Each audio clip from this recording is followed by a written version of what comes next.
Le rire de Mathieu résonna comme un coup de poignard dans la nuit parisienne, tranchant l'air chargé d'odeurs de vin et de tabac. Antoine, figé au bord de la terrasse, sentit son cœur se figer, son frère. Cet homme qu'il avait idolâtré depuis l'enfance venait de lâcher ces mots devant une tablée d'inconnus hilars. Mon frère gainait la queue pour servir. Et le monde d'Antoine s'effondra en un éclat de verre brisé. Dans ce salon bondé du Marais, où les rires masquaient les secrets, Antoine recula d'un pas, son plateau de coupe à champagne tremblant dans ses mains. Les invités, ces bourgeois parisiens au sourire poli, se turent un instant, puis éclatèrent de nouveau, comme si la moquerie était le sel de la soirée. Mais pour Antoine, c'était la fin d'un lien qu'il croyait indestructible. Antoine avait toujours su que Paris était une ville de masques. Né dans les ruelles étroites de Montmartre, il avait grandi entre les toits de zinc et les murmures des artistes fauchés. Fils d'un père absent et d'une mère qui peignait des nus pour survivre. Mathieu, l'aîné de 2 ans, était son pilier, le grand frère protecteur qui le défendait des moqueries à l'école, qui lui apprenait à faire du vélo sur les pavés glissants, qui jurait sur la Bible familiale que rien ne les séparerait jamais. On est des frères. Antoine.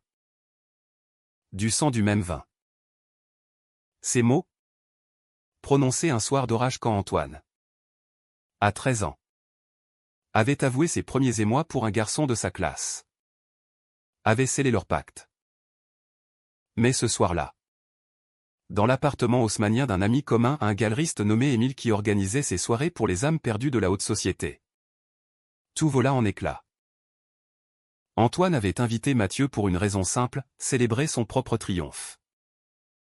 À 28 ans, il venait de décrocher un rôle principal dans une pièce off-Broadway transposée à Paris. Les ombres de Brooklyn. Une histoire d'amour interdit entre 2 immigrés italiens dans les années 1920. Le metteur en scène, un Américain excentrique nommé Jack Harlan, avait insisté, « Antoine, tu es fait pour ça. Ton regard.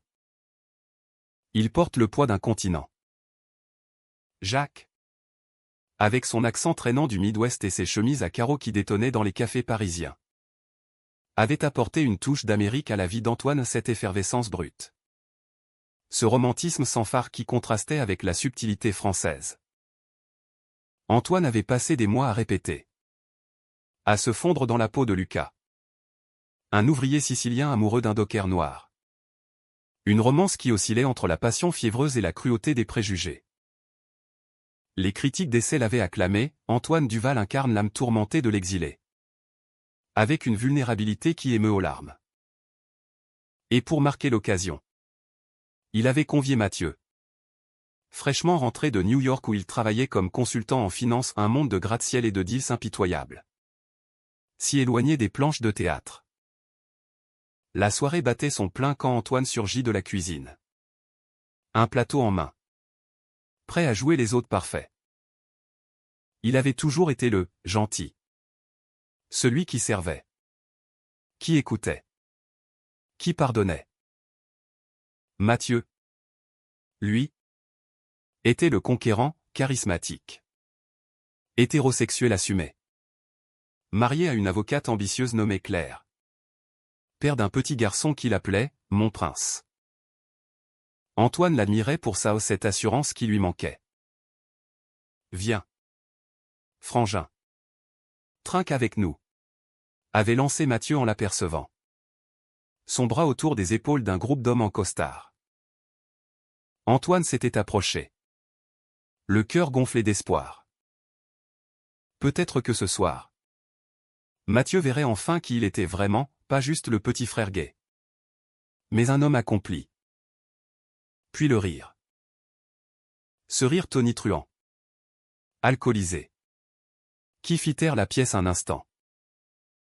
Mathieu, un verre de Bordeaux à la main, se pencha vers un type bedonnant à un éditeur, à en juger par son air suffisant, et murmura assez fort pour que tous entendent, « Mon frère gainait la queue pour servir.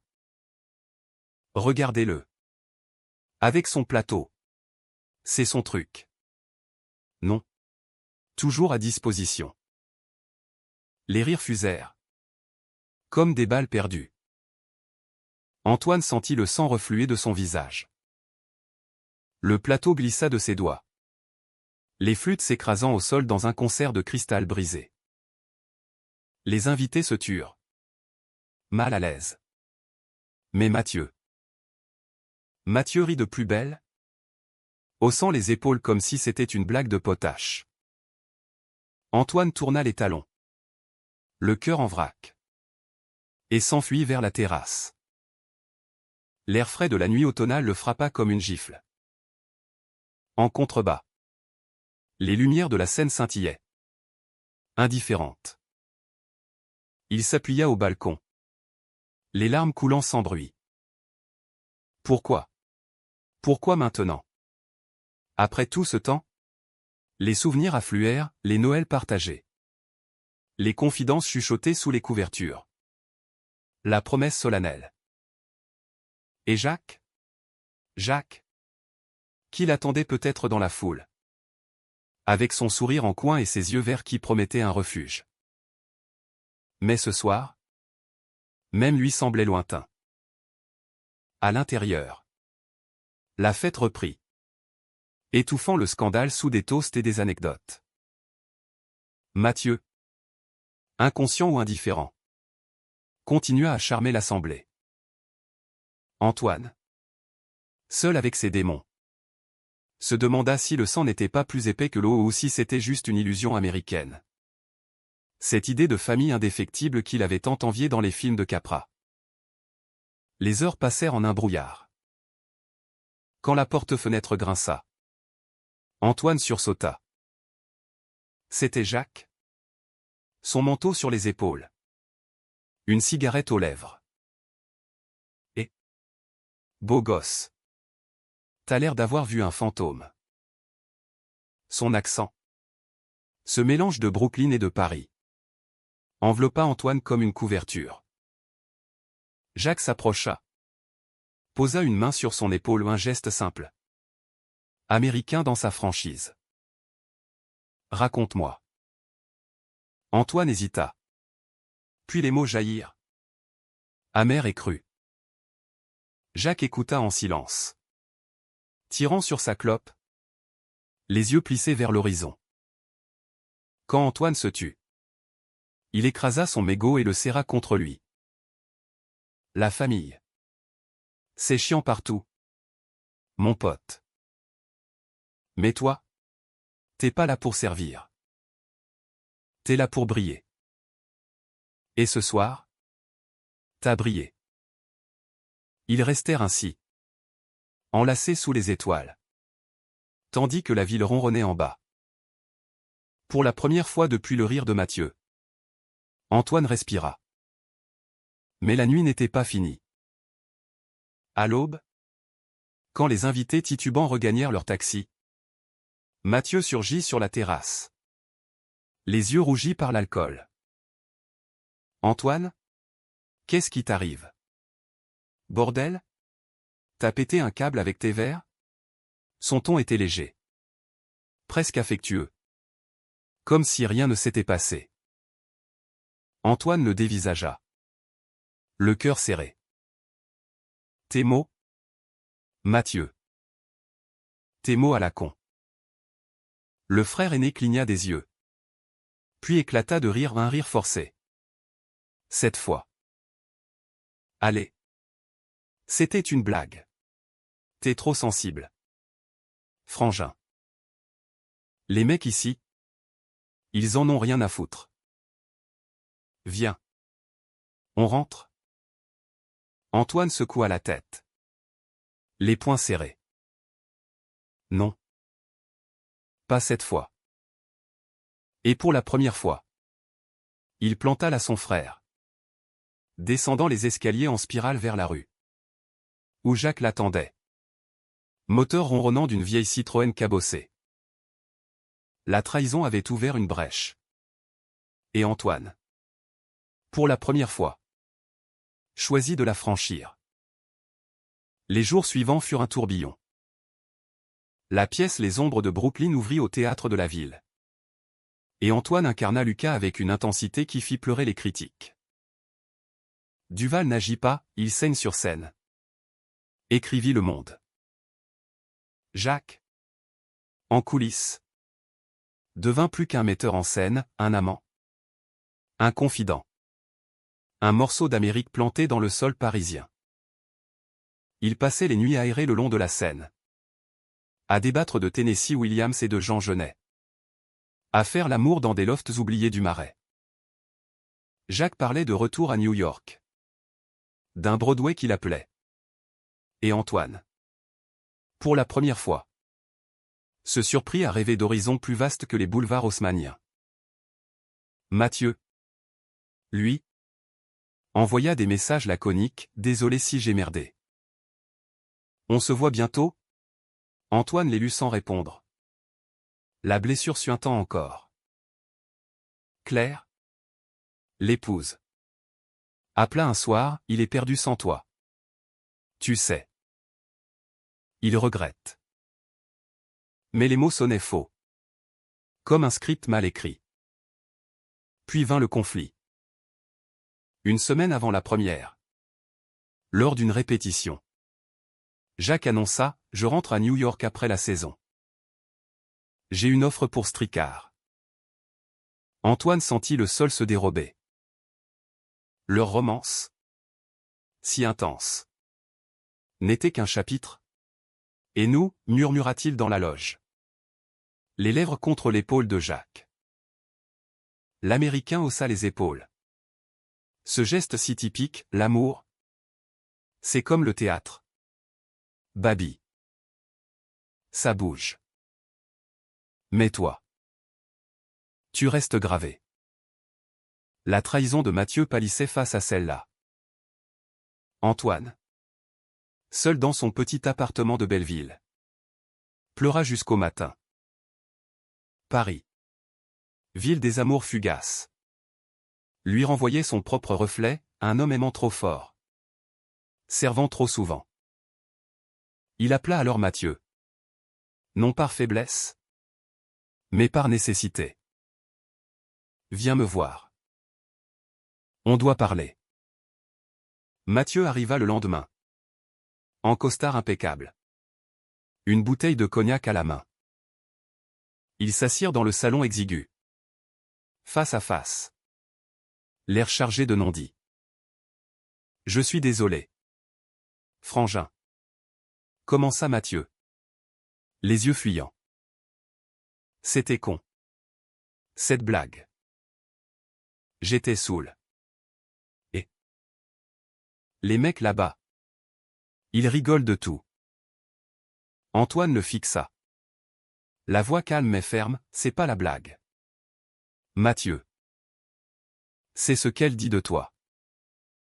De nous. Tu me vois comme quoi? Un larbin? Un accessoire? Le silence s'étira. Lourd comme la Seine en crue. Mathieu baissa la tête.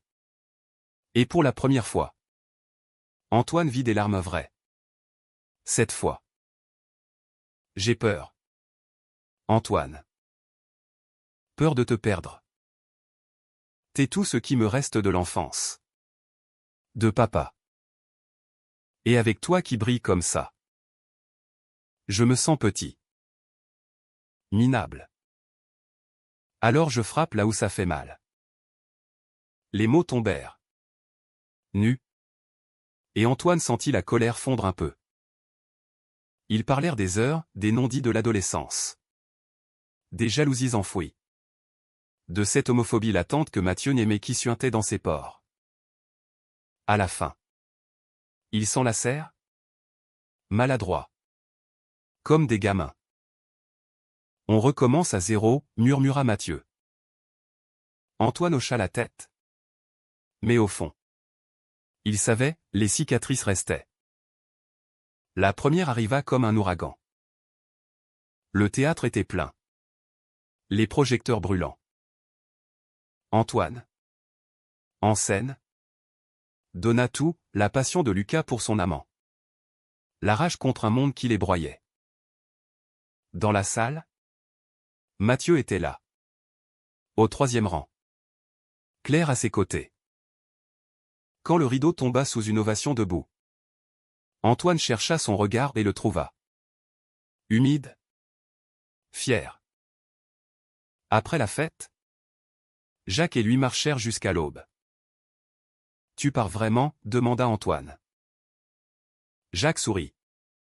Ce sourire en coin qu'il avait conquis. « Ouais. Mais reviens-moi.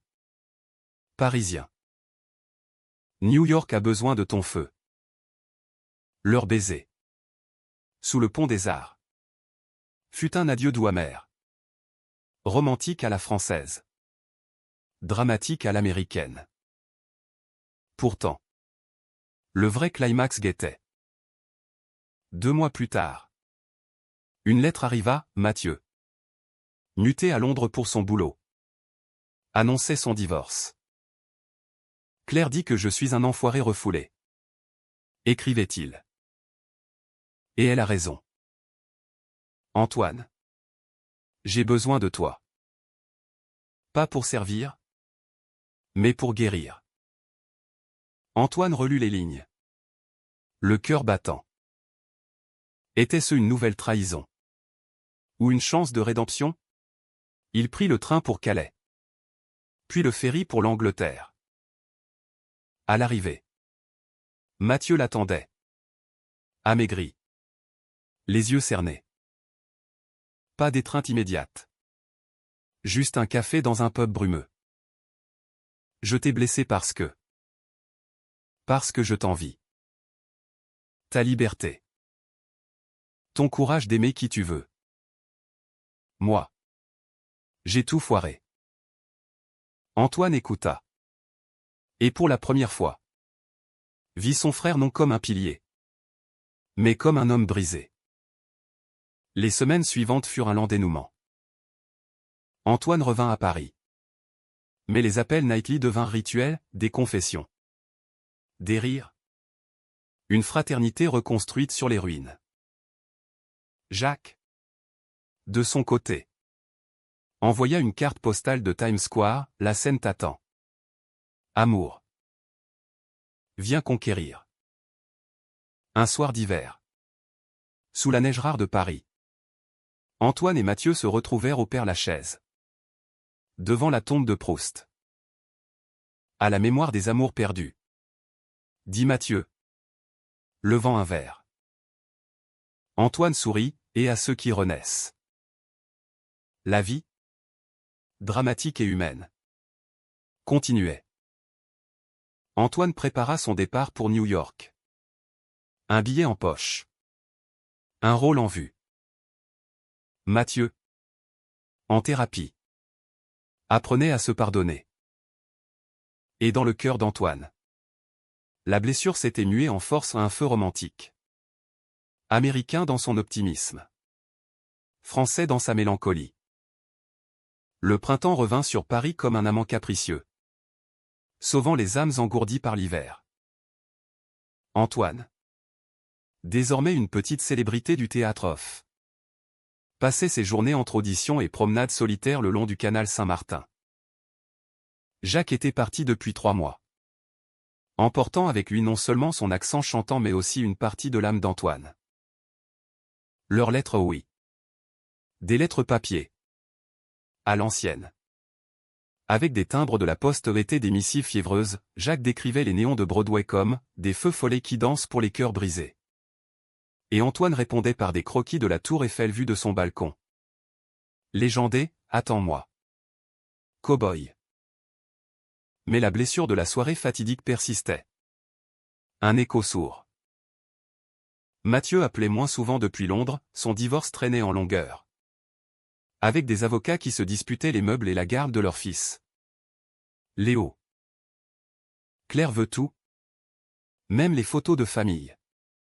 Se lamentait-il lors d'une conversation nocturne. Antoine écoutait.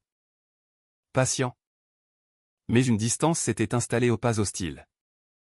Mais prudente. Il avait appris à protéger son cœur. Cette leçon amère que la famille. Comme l'amour. pouvait trahir sans préavis. C'est alors qu'il rencontra Lucas. Ou plutôt, Lucas le rencontra lui. C'était lors d'une avant-première au Café de Flore. Ce bastion des intellectuels où Sartre avait jadis siroté son absinthe. Antoine, attablé seul avec un café noir et un exemplaire écorné de Le Temps retrouvé, sentit une présence. Vous êtes Antoine Duval, n'est-ce pas? Lucas en chair et en os. La voix était grave, teintée d'un accent du sud-ouest. Comme un vin de Bordeaux un peu trop corsé. Lucas était grand. Les épaules larges d'un ancien rugbyman. Avec des yeux noisettes qui pétillaient d'une malice contenue. 32 ans. Architecte freelance. Il concevait des lofts éco-responsables pour des bobos du 11e arrondissement. J'ai vu votre pièce 3 fois. La 3e. J'ai pleuré comme un gamin. Antoine rit. Gêné mais flatté. Ils parlèrent des heures, de Proust et de son amour pour Albert. De l'architecture haussmannienne comme métaphore des cœurs cloisonnés. De cette France qui embrassait l'Amérique sans jamais l'avaler tout à fait. Leur premier baiser eut lieu sous une averse soudaine. Rue de Rivoli. Lucas l'attira sous l'auvent d'une librairie. Leurs lèvres se trouvant dans l'urgence de la pluie. C'était différent de Jacques moins tourmenté. Plus ancré. Lucas avait cette solidité française. Cette façon de dire « je t'aime » sans emphase hollywoodienne. Mais avec une sincérité qui désarmait. Il devint amant un clin d'œil, dîner aux chandelles dans des bistrots cachés. Week-end à Deauville où Lucas dessinait des plans sur le sable. Nuit où leurs corps s'entremêlaient comme des vignes dans un jardin secret. Antoine se surprit à guérir. Avec Lucas. Il n'était pas le « frère gay qui sert », mais un homme désiré. Entier. Pourtant. L'ombre de Mathieu planait. Lors d'un appel. L'aîné confia « J'ai rencontré quelqu'un. Un mec. Antoine. De passage à Londres. » La voix tremblait. Vulnérable. Antoine sentit un pincement, jalousie? Soulagement? Raconte, dit-il simplement. Mathieu parla d'Oliver. Un Irlandais expatrié. Barman dans un pub de Soho. Leur rencontre, un regard échangé par-dessus un whisky. Une conversation qui dérapa vers des confessions. Il m'a vu. Vraiment vu. Pas comme Claire. Qui voulait un mari trophée. Pour la première fois. Mathieu admettait ce qu'Antoine avait toujours soupçonné, une bisexualité refoulée. Étouffée par les attentes familiales. Les codes masculins rigides. Et toi? Ton américain, demanda Mathieu. Antoine hésita. Puis parla de Lucas. De cette tendresse nouvelle. Leur conversation dura jusqu'à l'aube. Un pont jeté sur l'abîme. Viens à Paris. Frangin. Laisse-moi te présenter Lucas. Et Oliver. Invite-le. Mathieu rit. Un rire libéré, t'es fou. Mais ouais. Pour Léo? Aussi. Il faut qu'il voie que l'oncle Antoine est un héros. La réunion eut lieu un dimanche de juin. Dans le parc des Buttes-Chaumont. Léo, 5 ans, courait après des pigeons avec une joie contagieuse. Ses boucles blondes volant au vent. Oliver était un gaillard roux. Tatoué. Avec un sourire qui désamorçait les tensions. Lucas, en chemise lin bleu, posa une main possessive sur l'épaule d'Antoine. Les présentations furent gauches aux poignées de main ferme. Compliments sur la météo homais vite. Le vin coula. Les anecdotes fusèrent. Mathieu, détendu pour la première fois depuis des lustres, raconta leur enfance, les bêtises au Louvre. Les fugues en vélo jusqu'à Versailles. Oliver écouta. Fasciné, chez nous en Irlande. Les frères comme vous. C'est du folklore. Des légendes de trahison et de rédemption. Lucas? Plus réservé. Ajouta, l'architecture de la famille. C'est fragile. Mais on peut la rebâtir. Brique par brique. Ce fut un moment suspendu. Humain dans sa simplicité. Léo grimpa sur les genoux d'Antoine. Chuchotant, tonton. T'es comme un super-héros dans tes films. Antoine. Les yeux humides. Serra l'enfant contre lui.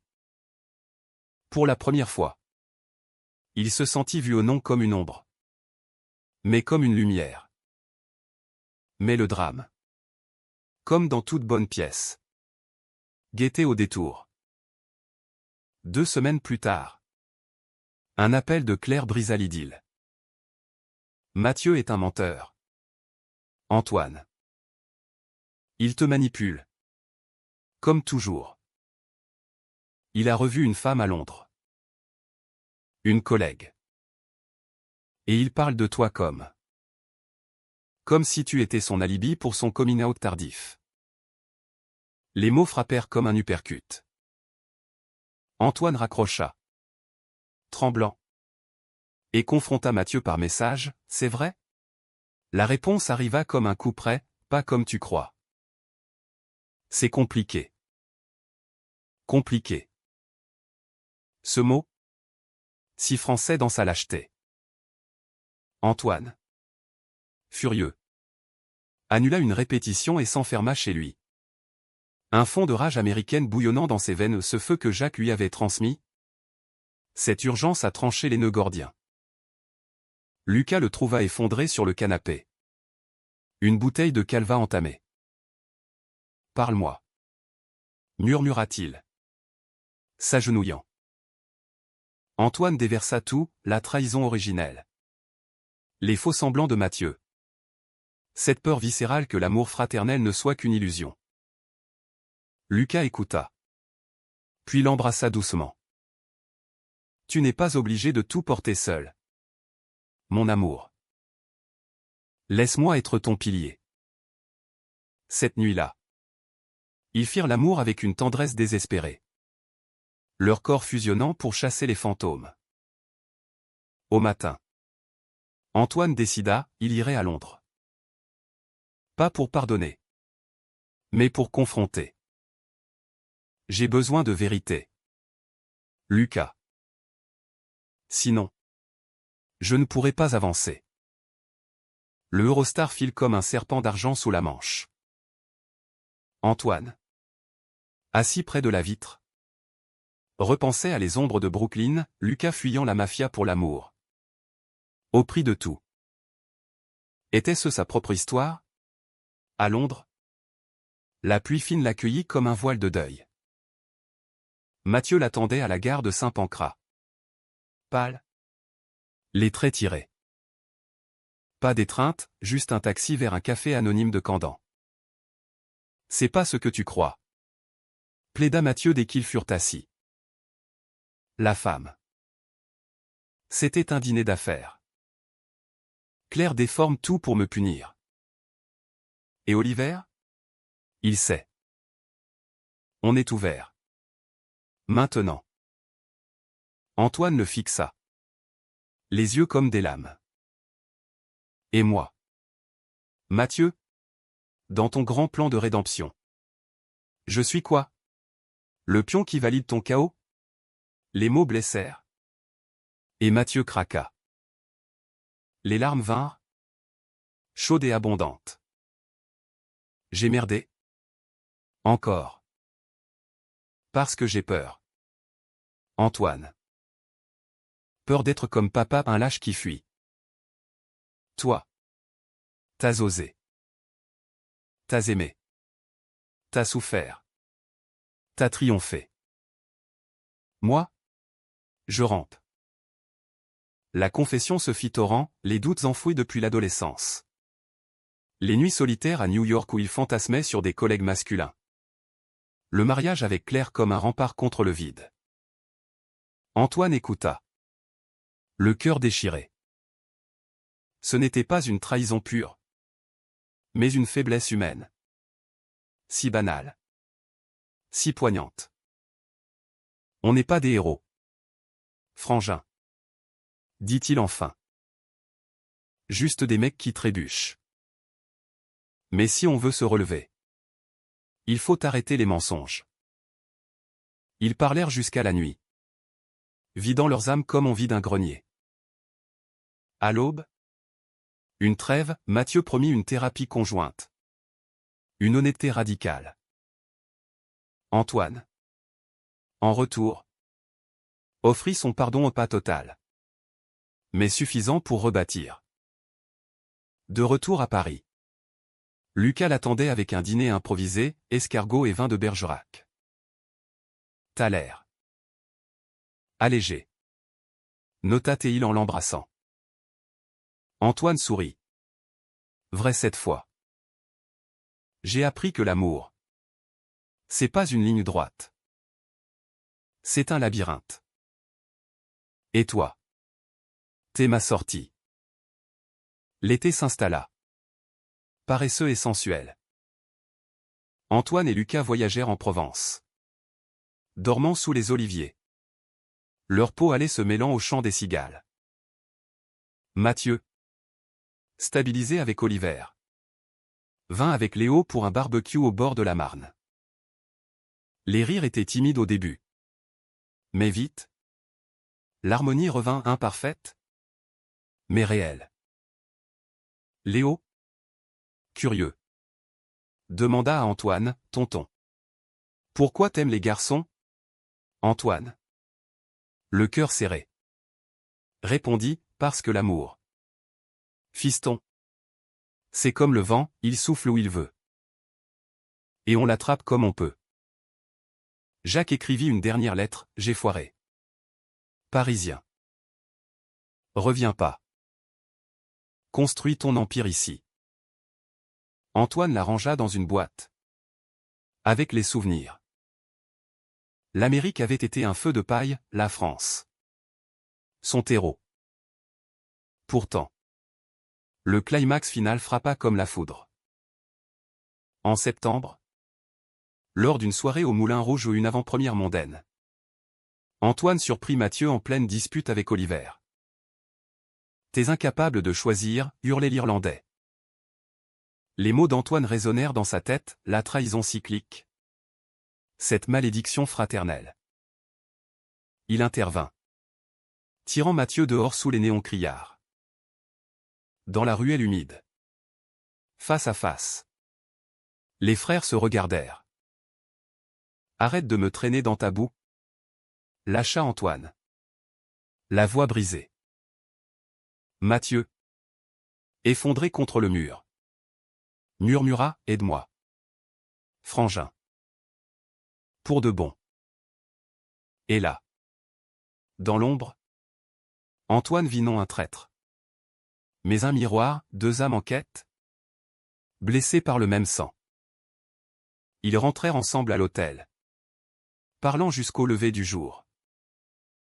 Le lendemain, Mathieu s'inscrivit en cure de désintox pas d'alcool, mais de mensonges. Antoine, de son côté, accepta un rôle à New York, 6 mois. Avec Lucas en guest.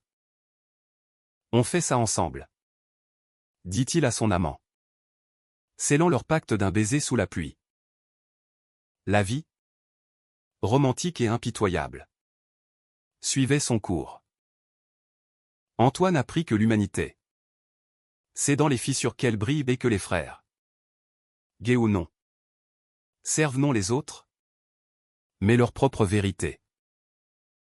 L'automne enveloppa Paris d'un manteau ocre, transformant les feuilles des marronniers en confettis mélancoliques. Antoine et Lucas avaient emménagé ensemble dans un loft du 10e. Un espace brut aux murs de briques apparentes que Lucas avait rénové lui-même, poutre en acier. Fenêtre donnant sur les rails de la gare de l'Est. Un lit king size où leur nuit se prolongeait en murmure. C'était une vie domestique. Presque bourgeoise. Avec des routines qui apaisaient l'âme d'Antoine, café partagé au lever du soleil.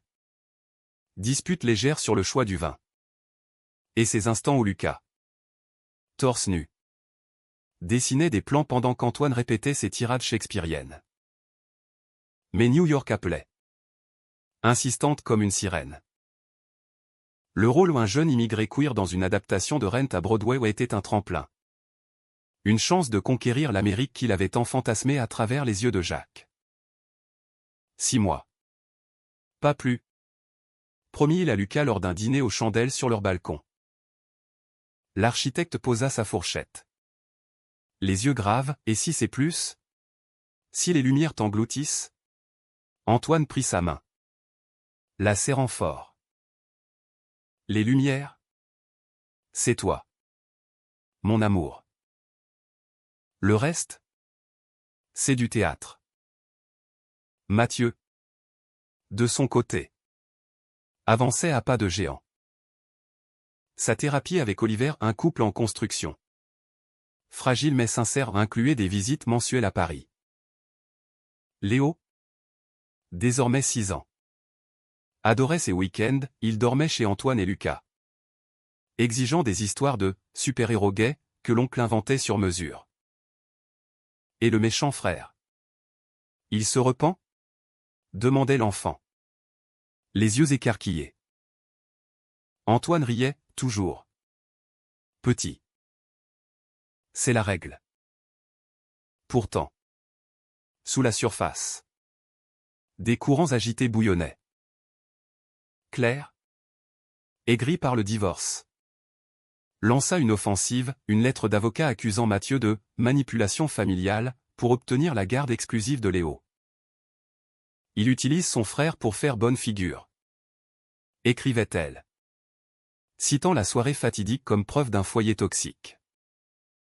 Mathieu, paniqué, appela Antoine au milieu de la nuit, elle va tout détruire.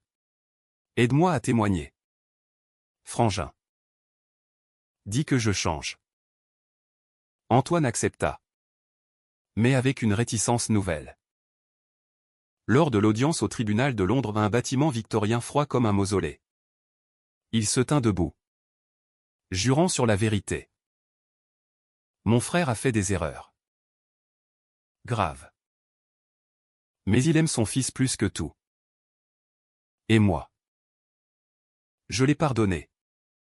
Parce que le sang, c'est plus fort que la haine. Les mots sonnèrent vrais. Et le juge, une femme aux lunettes sévères, nota l'émotion dans sa voix. Claire, en face, le foudroya du regard, tu protèges un monstre. Antoine. Pour ton propre fantasme de famille parfaite. La sentence fut partagée, garde alternée. Avec supervision. Mathieu pleura de soulagement dans les couloirs, serrant Antoine comme un noyé sa planche. Merci. T'es mon sauveur. Mais en rentrant à Paris, Antoine se sentit vidé. Lucas, sentant le malaise, organisa une escapade à Venise, un caprice romantique. Gondole et masque. Pour laver les ombres. Là, sous les ponts du Grand Canal. Ils renouvelèrent leurs vœux informels, pour le meilleur et le pire. Comme dans les vieux films. De retour, la nouvelle frappa comme un raz-de-marée. Jacques Arlan, l'ex-amant, était mort. Un accident de voiture sur la île 95. Rentrant d'une répétition tardive. La nouvelle arriva par un email d'un assistant, il parlait souvent de toi. Antoine. Le Parisien qui m'a appris à aimer sans filet. Son testament, une montre. Et un rôle dans sa dernière pièce. Posthume. Antoine s'effondra. Le chagrin le submergeant comme une vague. Jacques. Cet Américain flamboyant. Parti si vite, une ironie cruelle? Comme sorti d'un scénario de boulevard. Les funérailles furent virtuelles. Un stream depuis un crématorium du Queens. Antoine. devant son écran. Versa des larmes silencieuses tandis que des collègues louaient le génie de Jacques. Puis, une surprise, un message préenregistré. Lu par un ami. Si tu entends ça, c'est que j'ai foiré mon atterrissage. Antoine. T'as été mon meilleur rôle. Va conquérir Broadway. Et souviens-toi, l'amour. C'est pas éternel. Mais il marque à vie. La voix de Jacques, rauque et rieuse, brisa Antoine en mille éclats. Lucas le consola des jours durant, le berçant comme un enfant. Il t'a donné des ailes. Mon cœur. Vole. Maintenant. Et c'est ainsi qu'Antoine embarqua pour New York, laissant Lucas à Paris avec une promesse, 6 mois. Puis on se retrouve au sommet de l'Empire State. La grosse pomme l'accueillit avec son chaos bienveillant, taxi klaxonnant. Steam des bouches de métro. Skyline qui grattait le ciel. Antoine s'installa dans un sublet de Chelsea. Un studio aux murs couverts de posters de show clos. Les répétitions pour Rent Queer étaient intenses, un casting divers. Des chorégraphies qui pulsaient comme un cœur affolé. Son rôle. Angèle revisitée en immigré français. Lui allait comme un gant vulnérable.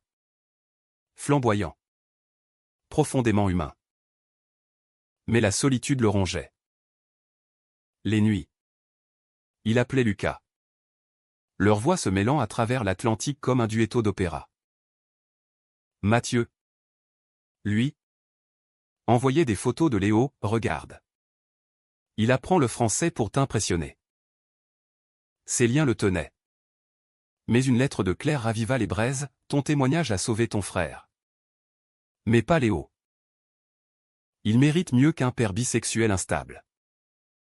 Pense à lui. Pas à ton soap familial. Le doute s'insinua. Poison lent. Lors d'une after-party à Sardiès. Antoine but trop. Et les mots échappèrent à un journaliste curieux, ma famille. Un cirque. Mon frère m'a trahi. Mais on s'en sort. Comme dans la vie. L'article parut le lendemain, l'étoile montante de Broadway et ses démons fraternels. Mathieu appela. Furieux, t'as tout balancé. Claire va s'en servir. T'es égoïste? Antoine. La dispute éclata. Violente? Transatlantique. Égoïste? C'est toi qui m'as humilié devant le monde, hurla Antoine. Mathieu raccrocha. Et le silence s'abattit. Plus lourd qu'une sentence. Lucas? En ligne d'attente. Murmura, laisse-le. Concentre-toi sur nous. Le climax théâtral arriva avec la première. Le Néderlander théâtre était archi-comble. Les critiques du Times au premier rang. Antoine. En scène. Donna une performance légendaire, sa voix. Brisée par le chagrin de Jacques et la fureur de Mathieu. Fit vibrer la salle. Nos débuts today, chanta-t-il. Et les larmes coulèrent du public. Des acteurs. Des siens. Ovation debout. Fleurs. Champagne. Mais en coulisses. Un message, Mathieu à l'hôpital. Crise cardiaque. Stress du divorce. Viens. Frangin. S'il te plaît. Antoine prit le premier vol. Atterrissant à Heathrow sous une pluie battante. À l'hôpital. Mathieu était pâle. Tubulure et moniteur bipant comme un métronome funèbre. Léo dormait dans un fauteuil. Oliver veillait. Il t'attendait? Dit l'Irlandais. Antoine s'assit au chevet. Prenant la main de son frère. Je suis là. Pas pour servir. Mais parce que je t'aime. Idiot. Mathieu ouvrit les yeux. Faible sourire, la blague de ma vie. T'as gagné. Ils rirent. Tous autant. Et les mots coulèrent, pardon. Regret. Espoir. Claire arriva plus tard. Tendue mais conciliante, pour Léo. On arrête la guerre. Un armistice fragile. Humain. Antoine resta une semaine. Annulant des shows. Lucas vola pour le rejoindre. Et ensemble. Ils soutinrent Mathieu. À la sortie. Une balade dans Regent Park, frère. Amant. Famille recomposée. T'es pas gai pour servir? Dit Mathieu. Étreignant Antoine. T'es gai pour vivre. Et moi? J'apprends. De retour à New York. La pièce triompha. Mais Antoine déclina les prolongations. Paris m'appelle. Dit-il à son agent. L'Amérique avait été un chapitre, la France. Son épilogue. L'hiver new-yorkais mordait comme un chien enragé. Mais Antoine s'en moquait. La convalescence de Mathieu l'avait ramené à Paris plus tôt que prévu. Et avec Lucas. Ils transformèrent leur loft en cocon, sapin miniature aux guirlandes queer. Vin chaud et playlist de jazz américain en hommage à Jacques. Les fêtes furent douces, Léo déballant ses cadeaux. Mathieu et Oliver échangeant des regards complices. Claire même conviée pour un dîner neutre, une trêve olympique. Fragile mais victorieuse. Antoine. Fort de son succès broadwayien. Reçu des offres, un film indépendant sur l'immigration LGBTQ+ à Ellis Island. Une série Netflix tournée à Montréal. Mais il choisit la France, une mise en scène de Caton Aotin-Rouf au théâtre du Rond-Point. Où il incarne Redbrick. Ce mal tourmenté par son deuil et ses désirs refoulés. C'est pour Mathieu. Confia-t-il à Lucas lors d'une répétition. Pour qu'il voie que la vérité libère. Les répétitions étaient un feu purificateur. Le metteur en scène. Une femme lesbienne nommée Sophie. Poussait Antoine dans ses retranchements, plus de rage. Montre-nous le frère trahi. L'amant perdu. Les nuits. Épuisé. Il se réfugiait dans les bras de Lucas. Dont la présence était un baume. Leur amour avait mûri, moins passionnel. Plus profond. Avec des silences complices et des projets, un voyage à San Francisco. Une maison en Normandie. Mathieu. Rétabli. Vint assister à une répétition. Assis dans l'ombre. Il observa Antoine hurler les répliques de Brick face à un fantôme de frère, t'as tout gâché. Big Daddy. Ton mensonge nous a tués. À la fin. Il applaudit seul. Les yeux brillants. En loge. Il serra Antoine, c'est moi. Ça. Merci de me montrer le chemin. Oliver. À ses côtés. Ajouta, il change. Ton frangin. Lentement. Mais sûrement. Pourtant. La trahison ressurgit sous une forme inattendue. Claire. Dans un élan de vengeance post-divorce. Publia un blog anonyme, La famille Duval, secret d'un coming out tardif. Les détails étaient crus, la soirée du Marais. Les doutes de Mathieu. Le témoignage d'Antoine déformé en complice d'un pervers. L'article viralisa. Le Figaro en fit ses choux gras, frère en scandale, homosexualité et manipulation familiale. Le tollé fut immédiat. Antoine reçut des appels de journalistes. Des messages haineux sur les réseaux à l'homophobie française. Polie mais venimeuse. Lucas le protégea. Bloquant les numéros. Mais la blessure saignait. Pourquoi maintenant, ragea-t-il au téléphone avec Mathieu? L'aîné. Atterré. Jura, je vais la confronter. C'est fini? Cette merde. La confrontation eut lieu dans un café de la Butte aux Cailles.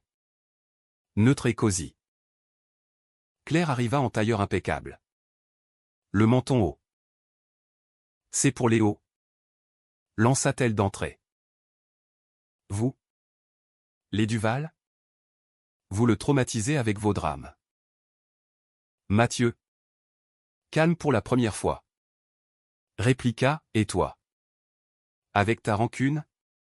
On arrête. Claire. Pour lui. Antoine. Témoin silencieux. Intervint, retire l'article. Pas pour nous. Pour la vérité. La nôtre n'est pas un spectacle. Claire hésita. Puis craqua, larmes. Aveu. J'ai peur de le perdre. Vous êtes libre. Moi. Je suis coincé. Une catharsis collective, ils parlèrent des heures. Dénouant les nœuds d'un mariage mort. À la fin. Promesse, retrait du poste. Thérapie familiale. Léo. Épargné. Resta le phare. Le scandale transforma Antoine en porte-voix. Il donna une interview à Têtu, la famille. C'est pas du sang pur. C'est du choix. Du pardon. Des erreurs. Et l'amour gay? C'est pas pour servir. C'est pour exister. Les mots résonnèrent. Inspirant des lettres de fans des jeunes en coming out. Des frères réconciliés. Avec le printemps. La pièce chat sur un toit brûlant ouvrit. Antoine. En brique. Incarna la tourmente avec une authenticité qui sidéra. La critique du New York Times. Venu pour un billet d'avion. Titra, Duval. De Broadway à Paris, un cri pour l'humanité queer. Mathieu. Au premier rang avec Léo et Oliver. Pleura ouvertement. Après. Champagne au Baron Rouge, toast à la résilience. Lucas. Pendant ce temps. Avança une bague, pas un genou à terre hollywoodien. Mais un dîner simple. Sous les étoiles de Montmartre. Épouse-moi. Antoine. Pas pour l'Amérique. Pour nous. Les larmes vinrent. Joie pure. Oui. 1000 fois oui. Mais le vrai au plateau dramatique survint en été. Une lettre de l'avocat de Claire, elle renonçait à la garde exclusive. Mais exigeait une médiation. Lors de la session. En présence d'un psychologue. Les masques tombèrent. Claire avoua son propre deuil, une bisexualité niée. Un mariage de façade. J'ai trahi aussi. Par peur. Mathieu. Magnanime. Proposa, on coparente. Pour Léo. Et pour nous tous. Antoine. Ému. Vit l'horizon s'éclaircir. De retour au loft. Il et Lucas firent l'amour avec une ferveur renouvelée. Leur corps célébrant la victoire sur les ombres. À l'automne. New York appela de nouveau au pas pour fuir. Mais pour clore. Antoine y alla seul. Pour une guest dans une série. Et visita la tombe de Jacques au cimetière de Brooklyn. Merci. Cowboy. T'as ouvert la porte. Puis. Il rentra. Atterrissant à Orly sous un arc-en-ciel post-pluie. Mathieu organisa une surprise, un dîner familial élargi. Avec Léo. Oliver. Claire et même les parents de ses fantômes revenus de province. Autour de la table. Rire et confession. À nous. Trinqua Antoine. Pas parfait. Mais vrai. La romance avec Lucas fleurit, voyage de noces anticipé en Toscane. Alliance gravée, frère d'âme. Et la pièce. Prolongée. Devint un hit. Exporté à Londres où Mathieu joua un rôle mineur. Son premier pas sur scène. Pourtant. Une ombre finale, la maladie de leur mère. Un cancer discret. Les frères se relayèrent à son chevet à Montmartre. Tenant sa main ridée. J'ai toujours su pour vous deux. Murmura-t-elle un soir.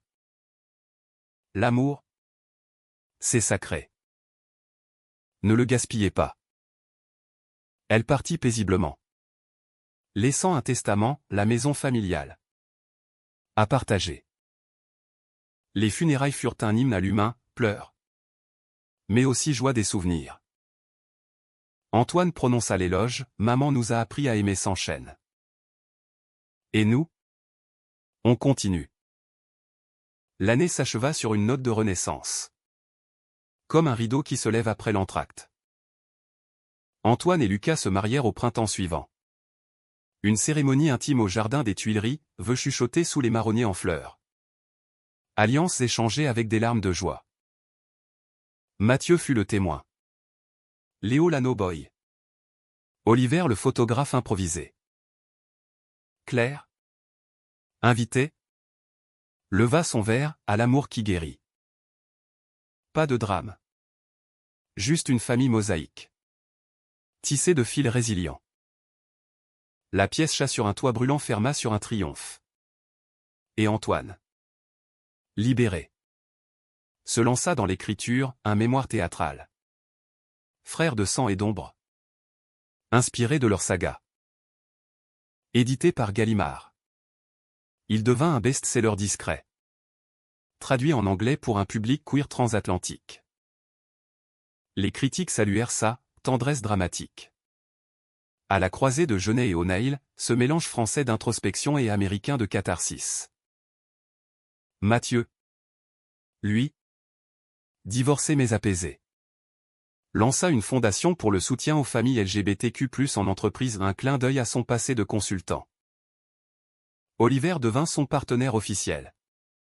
Et Léo, bilingue, grandissait entre Paris et Londres. Un pont vivant entre les mondes. Tonton. Quand je serai grand, je ferai du théâtre comme toi, déclarait-il. Et Antoine souriait, ou de l'architecture comme Lucas. L'important, c'est de choisir. Les étés devinrent rituels, vacances en Bretagne. Avec voile et homard. Où les frères pêchaient des souvenirs dans les vagues. Une année. Jacques hantait encore, un festival à son nom à New York invita Antoine pour un hommage. Il y alla avec Lucas. Marchant main dans la main dans Greenwich Village. Visitant les bars où Jacques avait dragué. Il serait fier, murmura Lucas devant un mur de graffiti queer. Antoine hocha la tête, et jaloux. T'es mon meilleur rôle. La vie, avec ses drames et ses tendresses, s'écoulait comme la Seine, sinueuse. Profonde. Antoine, à 30 ans passés, se surprit à contempler l'horizon, un enfant peut-être. Adopté. Pour perpétuer le cycle. Lucas, pragmatique, dessina déjà des plans de nurserie. Un soir d'hiver. De retour à la soirée originelle, une reconstitution amicale chez Émile. Antoine et Mathieu se retrouvèrent sur la terrasse. La même vue. Les mêmes lumières. Souviens-toi du rire, dit Antoine. Un verre à la main. Mathieu grimaça, le pire de ma vie. Puis. Sérieux, merci de m'avoir sauvé. Frangin. Pas l'inverse. Ils trinquèrent. Le vent portant leurs mots vers la nuit. Antoine pensa à Proust. À ces madeleines de mémoire qui transforment la douleur en art. La trahison. Mon frère gainait la queue pour servir, n'était plus une plaie, mais une étoile guide pour d'autres âmes en errance. Et dans le cœur d'Antoine, l'amour fraternel, romantique, humain battait fort, indomptable. Paris. Ville des amours impossibles. avait été son creuset. L'Amérique. Son feu. Mais la France, avec ses nuances et ses pardons, était son foyer.